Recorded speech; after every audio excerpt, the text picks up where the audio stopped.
Hey, what's going on YouTube? This is Jim, and today I want to talk to you guys about the Halo community update for May 20th, 2016, entitled A Whole New Level. Now, I'll be putting a link to the official post in the description below, so if you don't want to take my word for it, you can click the link below and read all about it for yourself. But I wanted to go through some of the higher points, talk about what I think about them, and tell you guys why Halo 5 is still one of the best games out, and this patch is only going to make it better.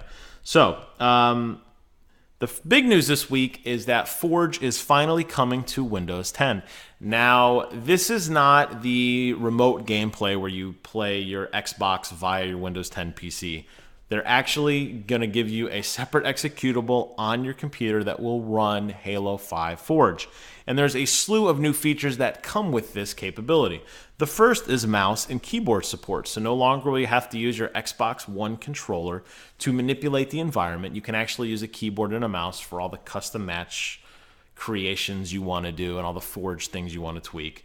If you have a 4K monitor, it will support 4K resolution. You can test and play your maps with your friends on your Windows 10 PC.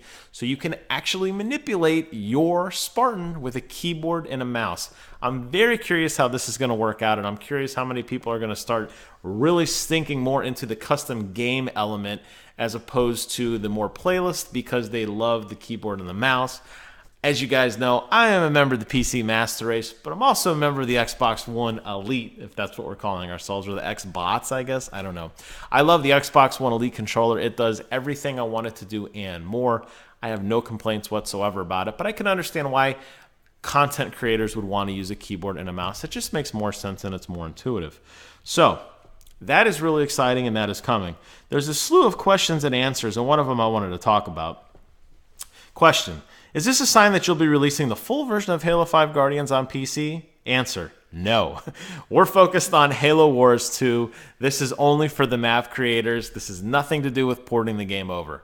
My thoughts on this whole thing, great job. The more tools you can give the community, the more tools you can give the passionate fans who like creating stuff, the more longevity your game is going to have. A game like Super Mario Maker thrives on the creativity of the community, and people put together maps and modes that just typically wouldn't be thought of. I'll give you a really good example on Halo 5. One of the most popular mods that I do play quite a bit of with my Spartan company is the pancake mode, where all the warthogs have this disc around them and they look like pancakes. And all the banshees are flying around with flippers, and you're trying to flip the pancakes off into the pit and win that way. It's really a lot of fun. I have no doubt in my mind whatsoever that when 343 was putting together Forge mode, they thought, let's put this ability where we can make warthogs into pancakes. Of course not. And that's what's so great. You give the community tools, the community will thrive, the game will have more legs going into the future, and I think it's a great thing. So I'm very, very, very excited for that. They move on to talk about infection. During the live stream 2 weeks ago now, Bravo and Jay Fresh were hosting, and I did a video about that if you want to check it out. It's in my history somewhere. One of the things they mentioned was that when Griffball came out, Griffball actually had a very, very strong opening weekend, and they said something like over 50% of active players were currently in a Griffball match on launch, which I think is really, really cool. I know the developers like to see those numbers because then they know that whatever they're working on is going to get a lot of attention, and everybody just gets excited, and it's just a lot of fun, and it's a really cool environment to be a part of. They don't give those numbers with infection, but they do give the percentage of active players. But they said that over 30,000 days worth of gameplay has been logged in the first weekend, which is a lot. And then they go on and they list all the best medal earners, all the best players, all that kind of stuff. I didn't make the list. I didn't play that much, and I'm not that great at infection. But it's a really, really fun game mode. It's a great distraction from what we've been doing on Halo for a while. It's a great, fun new game mode. So they talk all about all the best players and that sort of thing. That's kind of neat to see for recognition back to the community of people who are grinding it out. And I don't think they announced that they were going to actually publish handles of the players who did well. I think that's kind of an unexpected treat for the community. So everybody who made the list, congratulations, good job. And you probably got some kills on me, and you're welcome. Then they talk about the new expansion, Hog Wild. So I'm just going to read this to you guys. This is something that I kind of thought was going to happen, but let me just read it to you guys. You can hear it straight from the horse's mouth. We recently made some changes to the Halo 5 content release plan, which mainly focus on giving a few of the bigger items that were slated for the Hog Wild update a bit more time for finishing touches and polish. As a result, much of the content of the Hog Wild release have moved to the Warzone Firefight release, which is currently slated for the end of June. Warzone Firefight will include the PvE mode with a variety of maps to play on, new game updates and features, Warzone and Arena maps, a plethora of Forge updates, including the new Canvas mode, and more. New requisitions. We'll be talking about this in future upcoming weeks, future weeks, whatever. Okay, so basically they're saying, hey, we just released Infected mode. It's really, really hot. We spent a lot of time on it. We got this huge Warzone Firefight, this big PvE online mode. We got to beta test it some time ago. I did some thoughts on that in a previous video. You could check that out. So we're going to push a lot of our updates to that. So this next expansion is going to be pretty tiny. And they actually posted their traditional link of all of the requisitions that are going to be available. And as you can see, there's really not a ton. And that's okay.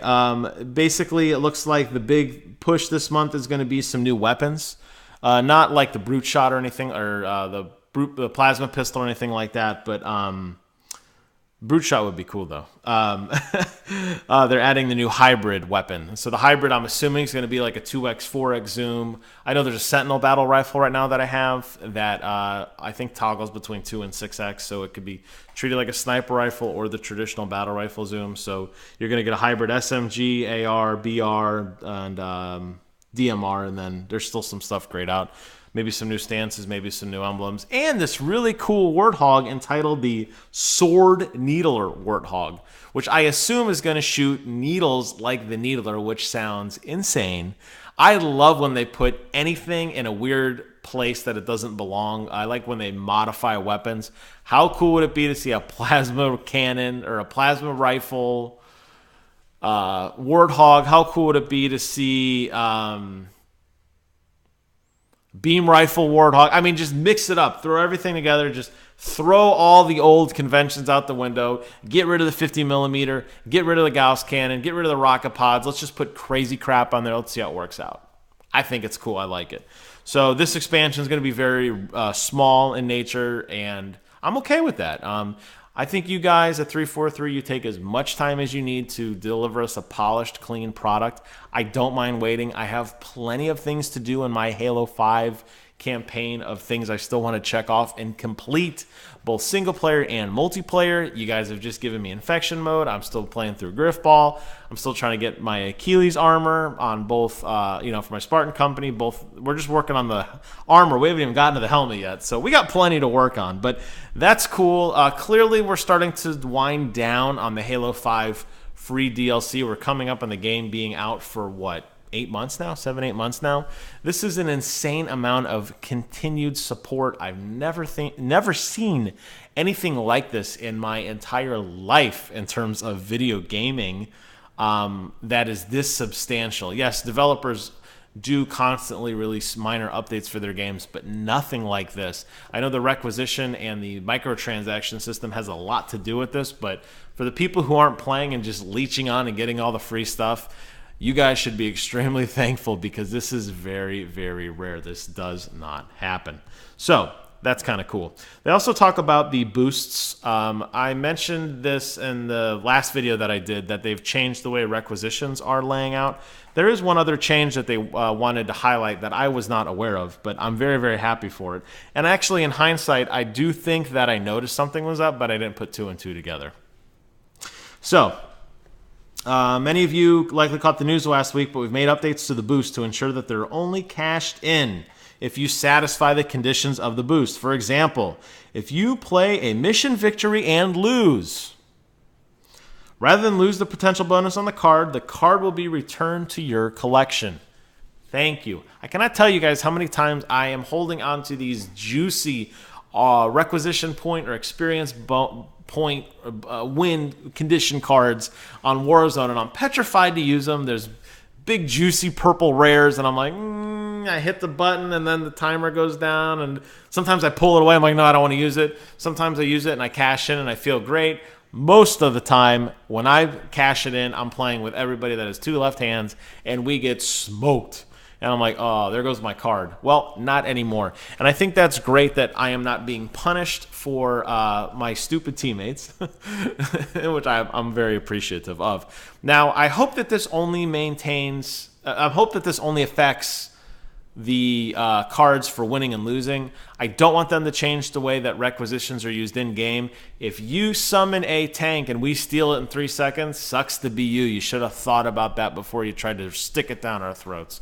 So I hope that that piece of it remains the same, but I like that this new win condition is only utilized when the condition is satisfied. So I think that is a very good change, and I think people will be more, obviously, there's no penalty now for not using it, so I think you'll see people playing more and using more of their cards, and that's great. Everyone's going to get more loot. Everyone's going to be happy. Great job. They talk about, this was the last thing that they talk about, the Team Arena Summer Preview Update. So you guys may have noticed that the Team Arena playlists have changed. They have a summer preview update, and you may notice that some of your favorite maps do not have the same weapons that they did before. And they're talking about that they've actually gone from what they call version 2 now to version 3. They've talked with the pro teams. They haven't talked with me, surprisingly, but that's okay. I like the changes. So they give a list of all of the updates that they have tweaked. So there's a timeline of changes on their website that it's pretty in-depth. They talk about each individual map, like, for example, I'll just go through Empire. So on all the Capture the Flag strongholds, version 1, storm rifles were replaced with bolt shots. SMGs were moved to a different location. Overshield was moved to a different location. Version 2, they moved the overshield to even different location, and now they have version 3 that they've reduced the height but increased the width of the pit stronghold. So not only are they changing weapon locations, they're actually changing physical layouts of the map. You guys may notice this on some of the other maps. I believe Truth was one of them, where the ramp going up was very, very different than it was before. And I like that. I think that's a very, very good idea. And they talk about that here. Plaza actually had some changes in that as well. Physical locations. Some of the boxes have changed. Like some of the hideout places, like on, I wasn't Tyrant. What was the name of the map? Stasis is the new one. Let me tell you here real quick. It wasn't Regret. It wasn't Plaza. It wasn't Truth. Fathom. On Fathom, you guys may notice where like the flag is, there was a box there kind of all the way off on the right-hand side. That box has changed locations. It's a lot more exposed now. A lot of people used to hide back there, and it was really easy to defend. They've changed it so now that the attackers have a little bit better chance of actually getting in there and doing some damage. All really good changes. I like the fact that they're consulting with the pro teams. These guys know the game better than anyone else. I'm glad that they're getting some say on it, and I think you're going to see that roll out with the new season of the Halo World Championship Series and all the Pro League tournaments that are going. We'll start utilizing these changes. Railgun counts, bullets have changed. Saws are where invisibility places used to be. Total weapon loadouts have changed. It keeps the game fresh. It keeps the game fun. I love it. I think it's a great, great, great idea. No one likes stagnant gameplay, and no one likes that cookie-cutter game experience. I think when you mix things up, both from weapon layout and from physical map changes, it keeps the game fun. So great job. Again, I'll post a link to all this in the description box below. In case you guys couldn't tell, I'm super stoked for this. I'm super excited for this. I cannot wait to get my hands on all this stuff. And I'll probably be doing some more videos about Halo 5 in the very near future. So let me know what you guys think. Are you happy about what they're telling you? Do you care? Do you not care? You should care if you don't. And as always, I want to thank you guys so much for watching. Get out there, play some Halo, and until next time, I will see you guys on the other side.